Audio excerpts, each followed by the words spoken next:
So I'm interested what guidance you would give to a company that came to you and said, "Hey, we're passionate, we have a purpose, we have a why. We've developed a small cult following of people that get it, but we've failed to resonate with the larger market. The larger market sees us as just a transactional business where, it's just a business transaction." I guess is it important, or do you need to break outside of that small cult following to have a bigger market? And if so, B, what guidance would you give them to take what they've been able to have as kind of grassroots and make it more broadly applied to the larger market?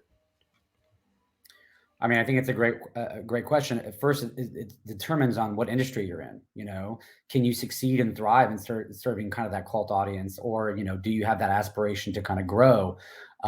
Again, we've been talking about it, but the greatest vessel or conduit to share and showcase that purpose is through story, right?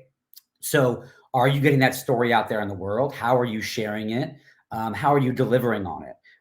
I believe that it's got to be a top-down approach. You need a leader of an organization needs to be fully committed in their strategy of the organization, guided by that purpose. But it can't be just forced down people's throats. You mentioned earlier employees that work for an organization that may not be inspired by the work they do. Asking your employees and your stakeholders, what is your why? What is your purpose? Why are you here? And how does that align with our values as a brand?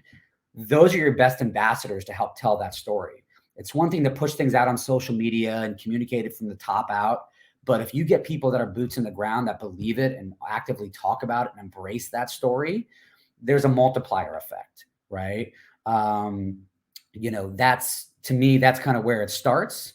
And again, it's got to be more than just a mandate put up on a poster on the wall. This is what we believe.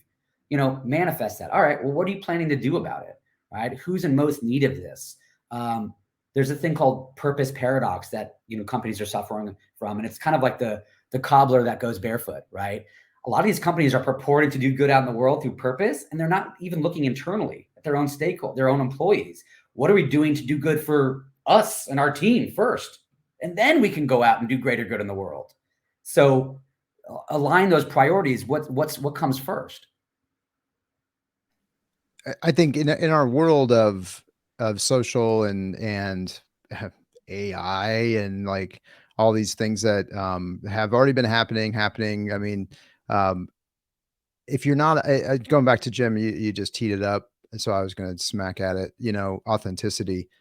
If you're not, if you say, like Chase said, if you say something and then but you're not, your behavior doesn't illustrate that. I mean, I always I tell everybody, like, the best communication is looking at behavior, and people will make choices. I always tell students, students go, "Oh, I just couldn't find your classroom. That's why I was late the first day." I'm like, if I were giving out $100 bills, you would have found it. Right? I mean, if I'd sent an email and said, the first 10 in class get $100 bill, um, everybody would have made it on time.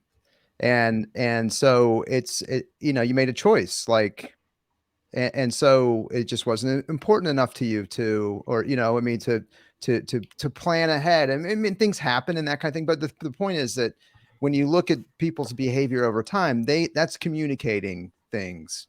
And so when somebody says something and then they do something else, that communicates something. And when you have that disconnect between what we're saying what we're authentic about and what we're actually doing, that is going to get exposed very quickly in our world today. Yeah.